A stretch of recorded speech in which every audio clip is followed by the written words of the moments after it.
At 54, Shaq is living nothing like a retired NBA player. He's making millions, building a massive business empire, DJing around the world, and even transformed his body after letting his health slip. But between his homes, spending, and what he does for complete strangers, his lifestyle gets even crazier. Shaq turned 54 this past March. Born March 6, 1972, in Newark, New Jersey. Most retired athletes his age settle into something quiet. Shaq built the opposite. He wakes up most mornings in Texas now, not Florida, not Georgia, Texas, in the Dallas-Fort Worth metro area, where he splits time between properties in Carrollton and Rockwall. In 2026, Shaquille O'Neal primarily lives in the Dallas-Fort Worth metro area, Texas, with his main home in Carrollton and Rockwall, which he purchased in 2022 for about $1.22 million. The home itself is a European-style estate, and the 5,269 square foot house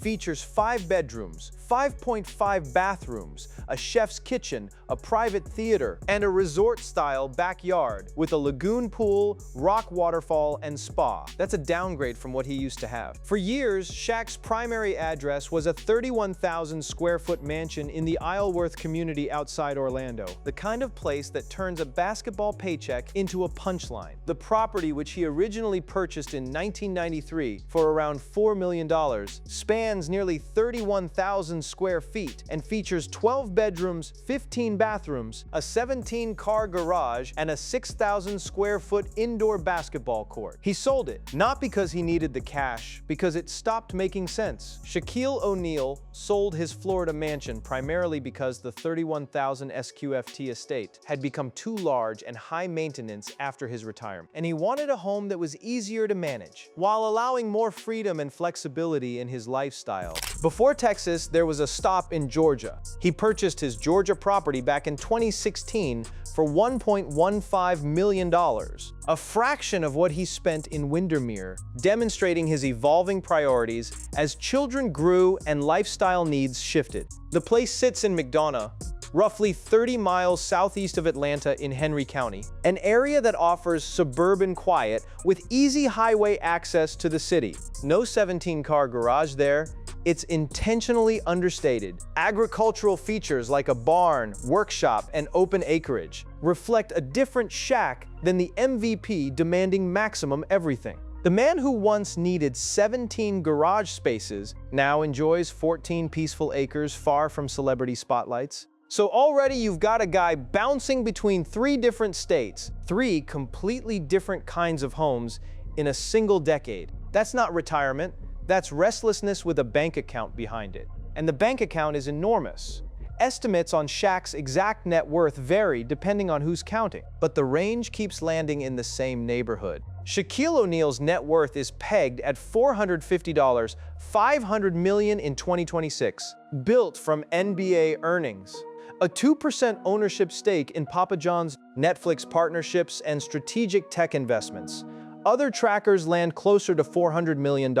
And a separate 2026 estimate put the figure at $500 million, with annual earnings that dwarf anything he made on a basketball court. That basketball money was real, though.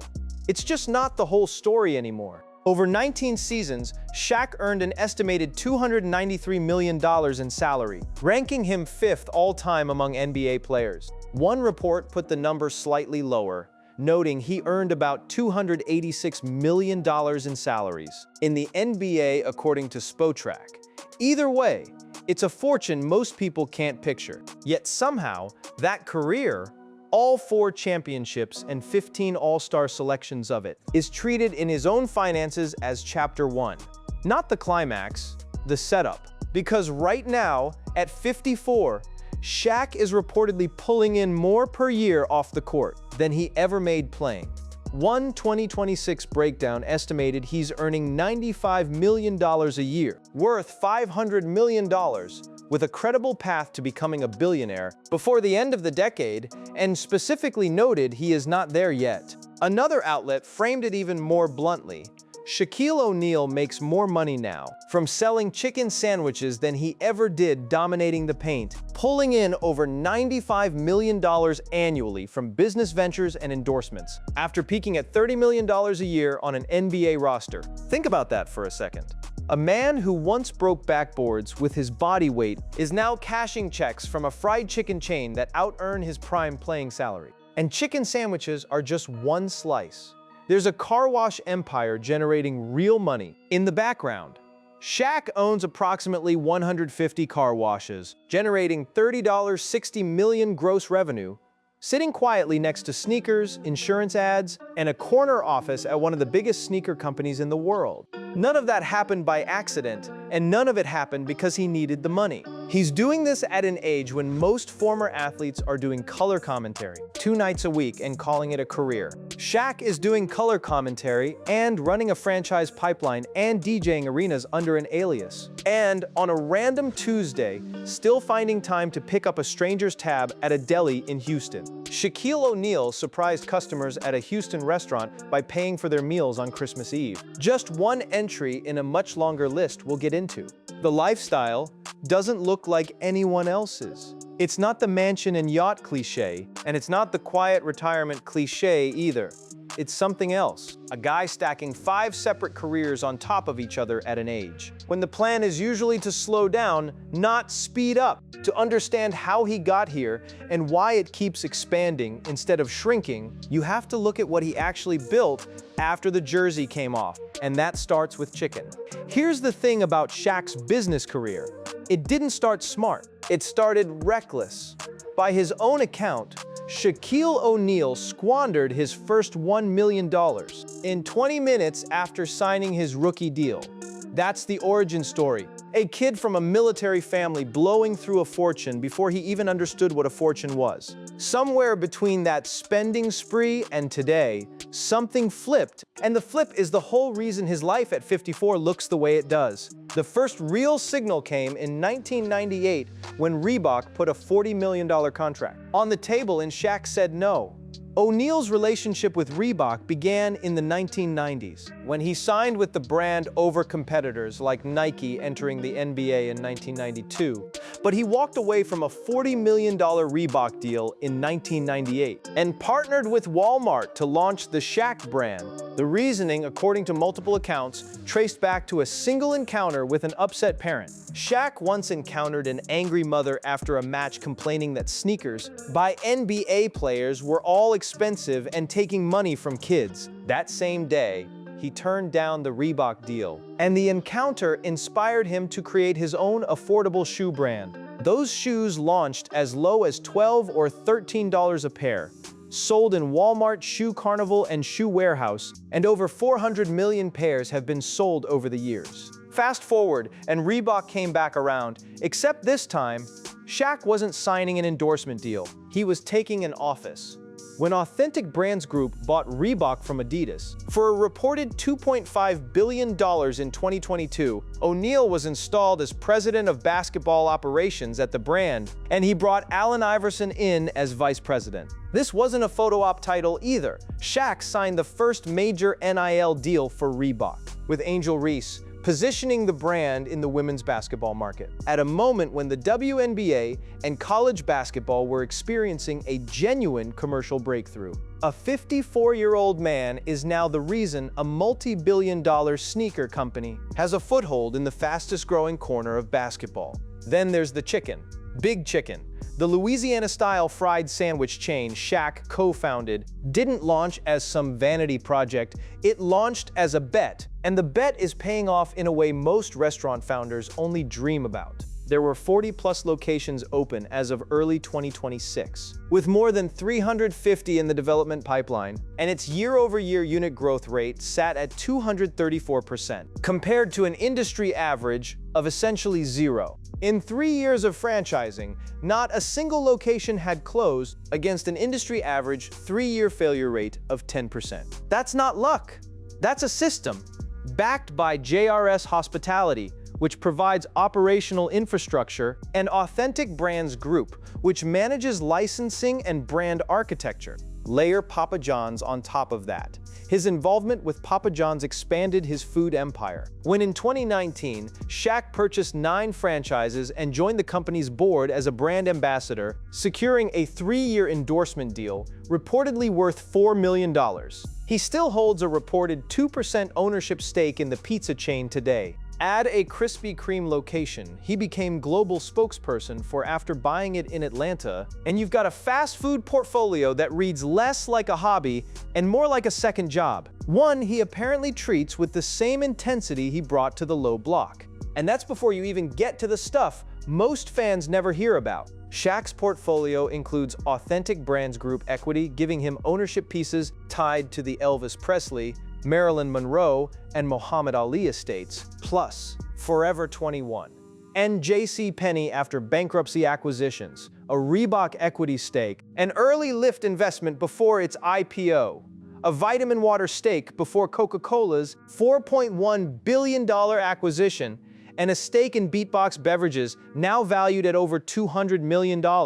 He was also notably an early investor in the Ring camera industry. After he purchased one at Best Buy and was so impressed, he reached out to the company and invested. Some of this reads like a resume built to impress, until you realize he's still adding to it in his 50s. One 2026 estimate broke down where the $95 million a year actually comes from. $15 million from TNT's Inside the NBA, $60 million from endorsements like Gold Bond, Icy Hot, and the General Insurance, $15.25 million from franchise revenues, and $5.10 million from investment returns. That TNT number is worth pausing on because it's changing. Shaq reportedly signed a new $15 million a year deal with TNT for Inside the NBA, a show he joined in 2011 that is set to move to ESPN in 2026. Even the furniture of his career, the show that's aired him on TV for over a decade, is shifting under him,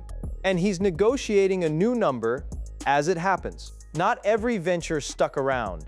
He built and sold a stake in 17 Auntie Anne's Pretzels locations that brought in $300,000 at its peak before cashing out. He once owned 155 Five Guys locations, roughly 10% of the company at the time, before selling that stake in 2016 to focus elsewhere. He had a piece of the Sacramento Kings, sold in 2022.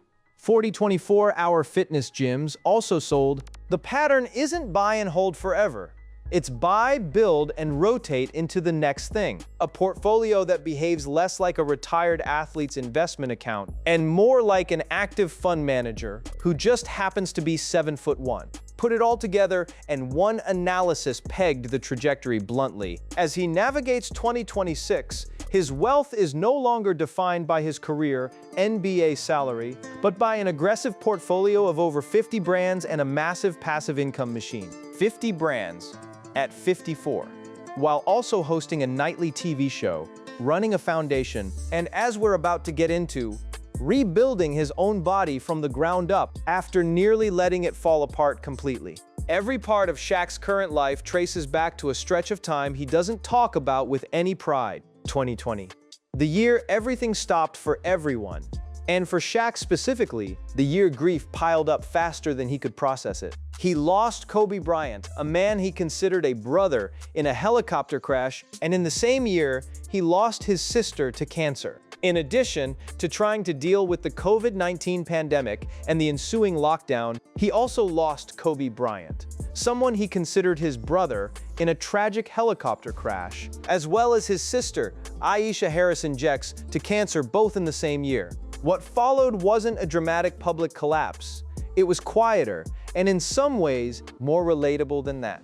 Shaq lost all desire to do anything after that, later telling Men's Journal that 2020 was a really bad year, and he didn't want to do anything. And when you don't want to do anything but need to stay out of trouble, there's two things you can do: eat and watch Netflix. A 7'1" former athlete alone with grief and a couch, doing exactly what a lot of people did that year. Except his body has less room to hide the consequences. The turnaround didn't come from a single dramatic moment.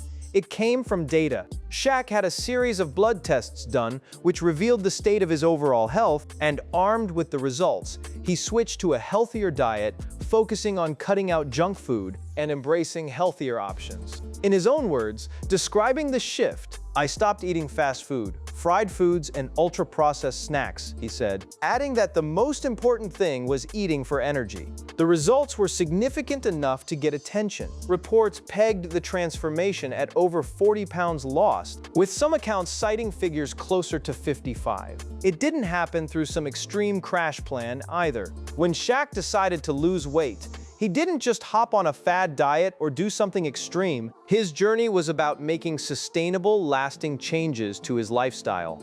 He starting small. He incorporated regular workouts that suited his fitness level, and walking became a regular activity along with swimming, a low-impact exercise that was easier on his joints. His own description of that first step was almost stripped of ego. The first step was just getting up and moving, he said. From there, the intensity climbed. He built cardio into a real routine, doing it at least 3 days a week, and by his own admission, it took discipline to keep from procrastinating, even as the results came in. The most challenging part about staying fit is, sometimes when you work as hard as I do, it gives you time to procrastinate and say, "I'll do it tomorrow," he admitted at one point, before setting a goal that sounded almost like a joke coming from a giant. He wanted a flat belly and told reporters at one stage he'd gone from a 4.9 pack and was aiming for more. Food changed too, but not into some austere bodybuilder plan. His go-to meal became salmon with a dash of lemon, while scrambled eggs, cheese, and turkey sausages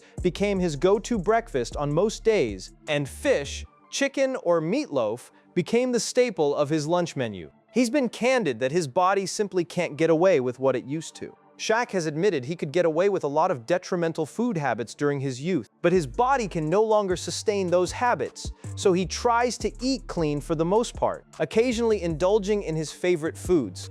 There's something almost funny about the contrast here. The man who owns a fried chicken empire personally sticking closer to salmon and egg whites most days. He built a business selling exactly the kind of food he stepped back from eating. That's not hypocrisy.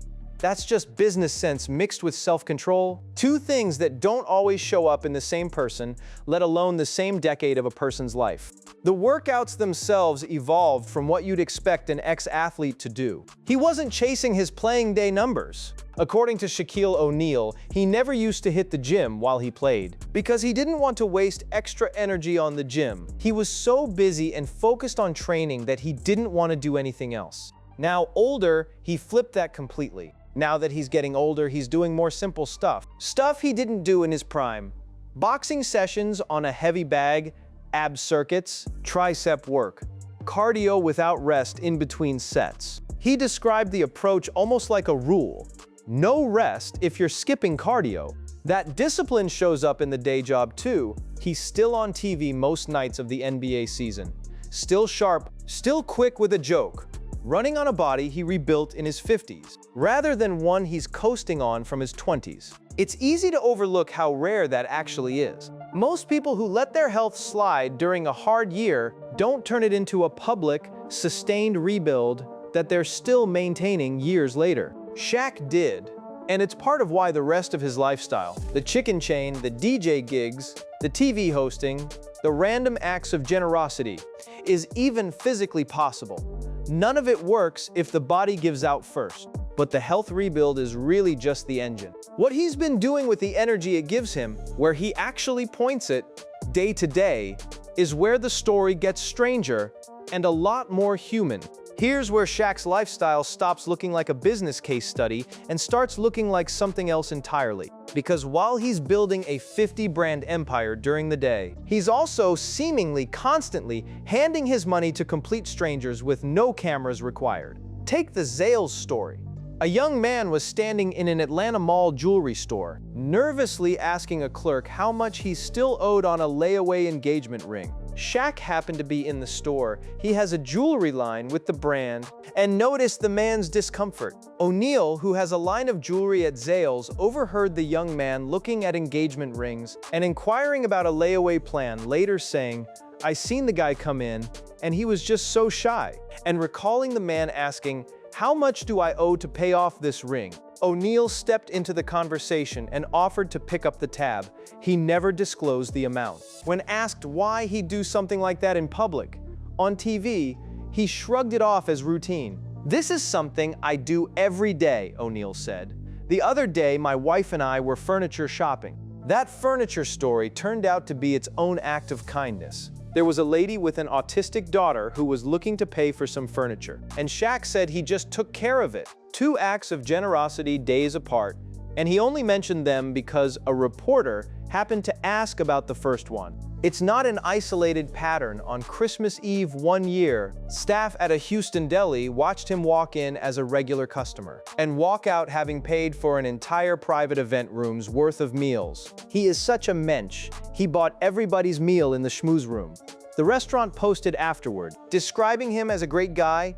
A separate report claims his generosity has extended to full restaurant tabs elsewhere too. O'Neal reportedly covered the tab for an entire restaurant in New York City, paying $25,000 to cover the bill for nearly 40 tables while dining at the Jewelland Club. Then there's the holiday version of it, an entire alter ego built around the habit. Every winter, Shaq shows up unannounced at photo studios and shopping centers as what staff call Shaq a Claus. After greeting fans, he takes the escalator up to the portrait studio, transforming into Shaq a Claus with ease, quietly sneaking into one family's photo like a 7'1" elf, then walking into another session to surprise a young boy who just so happened to be his biggest fan. A staffer who's watched him do it for years summed up the pattern in one line: "Shaq isn't new to jaw-dropping acts of kindness. From buying strangers' laptops to paying off layaway items to paying for entire families' furniture. Some of it happens in the least glamorous settings imaginable. A Staten Island boutique while he was on a film set nearby. A store manager described spotting him at the door, and assuming it was a joke, I looked outside and I saw Shaq standing at the door, and I was like, 'You look like Shaq.' And he said, 'I wish.'" Once confirmed, the manager reportedly called him out for the fib, asking, "Did you just lie to me?" He laughed it off, asked to use the bathroom he obviously wouldn't fit comfortably in, and before leaving, paid for customers' dresses at the Staten Island boutique. Separately, while filming Gravesend in Staten Island, he spotted a bridal party shopping for dresses and paid for all of them on the spot. It's not always about money changing hands publicly either. Part of it is quieter and more personal, the kind of loyalty that doesn't need an audience. He checks in regularly with Pam Bryant, sending flowers and calling just to say "love you, miss you" in tribute to Kobe. That's not a business relationship or a brand partnership. That's a grieving friend keeping a promise, years after the headlines moved on.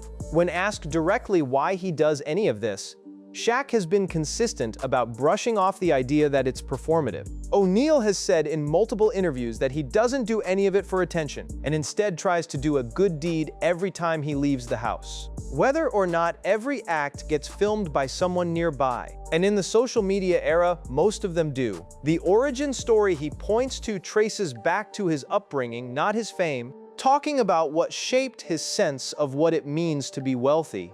He pointed to his mother, saying his definition of being rich came from watching her work all day, care for the family, and never complain. Put all of this against the empire from part 2 and the rebuilt body from part 3, and a picture starts forming. This isn't a man managing one identity carefully. The mogul, the health nut, the philanthropist. He's running all three simultaneously, apparently without much separation between them. He'll close a deal on a chicken franchise expansion, hit the gym for boxing rounds, and then swing by a jewelry store where a stranger happens to need help, all in the same stretch of days. That layering, business, body, and generosity all running at once at 54 is what makes the lifestyle genuinely different from anything else in professional sports right now. And there's still one more layer to add, maybe the strangest one of all: the sheer number of separate careers and identities Shaq maintains at the same time, each one demanding enough to be somebody else's entire life. By now the picture should be clear.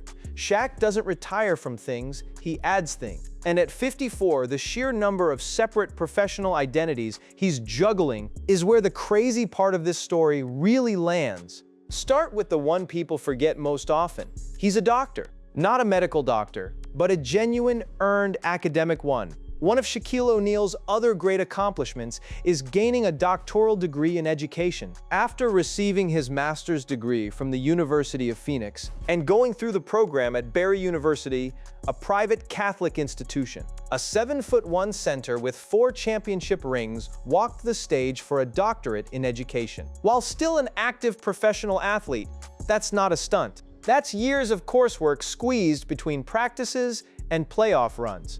Then there's DJ Diesel, a persona that isn't a gimmick appearance, but an actual touring act. He performs at festivals and clubs under that name, spinning EDM sets to crowds who came specifically for that show, not for basketball nostalgia. It sits alongside a business portfolio and a broadcasting job as a third full identity, one built entirely around a skill most fans never associate with him at all. Add the broadcasting career, which by itself would be a full-time job for most people. Since 2011, he's shown up most nights of the NBA season as 1/4 of the most watched studio show in the sport. In 2011, he joined TNT's Inside the NBA, completing the iconic team with Ernie Johnson, Charles Barkley, and Kenny Smith. That show is now mid-transition. It's set to move to ESPN in 2026. And Shaq is navigating that change in real time at 54, the same way he navigated a trade mid-season as a player. Layer the podcast on top. He hosts his own show, bringing in guests from wildly different worlds. Athletes, comedians, musicians. He launched the Big Podcast with Shaq, and for the 8th episode, he interviewed Jason Kelce. That's a 5th distinct output, on top of TV, business, DJing, and a doctorate that most people would consider a career achievement all on its own. And somewhere in the middle of all of that, he's still a father managing a large public family. He's the father of 6 children, a fact that shapes decisions people don't usually connect to his business moves. Like why he downsized out of a 31,000 square foot mansion into something smaller and more manageable as his kids got older. Or why the Georgia property leans quiet and rural rather than showy. Shaquille O'Neal is a proud father of 6 children, and family has always been one of the most important parts of his life. None of these identities are part-time. The business side alone would exhaust most executives running or holding stakes in over 50 brands, sitting on a company board, holding an actual title at a global sneaker brand, expanding a restaurant chain by the hundreds of locations. The health side alone would be a full commitment for most people in their 50s, given how much discipline it takes to keep weight and energy managed at that age and that frame. The broadcasting career alone is a nightly obligation for months of the year. Stack them, and you get someone whose calendar looks less like a retirement schedule, and more like 5 overlapping full-time jobs, none of which he seems willing to drop. What ties it all together, oddly enough, might be the same trait that made him dominant on the court in the first place: an inability to do anything small. Shaquille O'Neal has never done anything small. Not on the basketball court, not in a room, not in a business deal. That instinct didn't retire when his knees did. It just found new places to go. Into chicken sandwiches, into sneaker boardrooms, into DJ booths, into strangers' layaway rings, into a body he tore down and rebuilt from scratch in his late 40s. The number that started this conversation, $95 million a year, a fortune sitting somewhere between $400 and $500 million depending on who's counting, is really just a byproduct. It's what happens when someone treats retirement not as an ending, but as an opening for 4 or 5 new careers to start at once. He's not coasting on old championship money. He's actively building, actively spending energy on strangers who'll never make headlines, actively reshaping his body against the odds his own frame sets for him. At 54, most legacies are locked in. Shaq's is still being written in real time across a restaurant chain expanding by the hundreds, a sneaker company leaning on his name in boardrooms, a broadcast booth about to change networks under him, a DJ booth he steps into on weekends, and somewhere in between all of it, a jewelry store counter where a stranger's ring just got paid off. No cameras required. That's not a retirement. That's a man who simply refused to slow down and built a life large enough to prove it.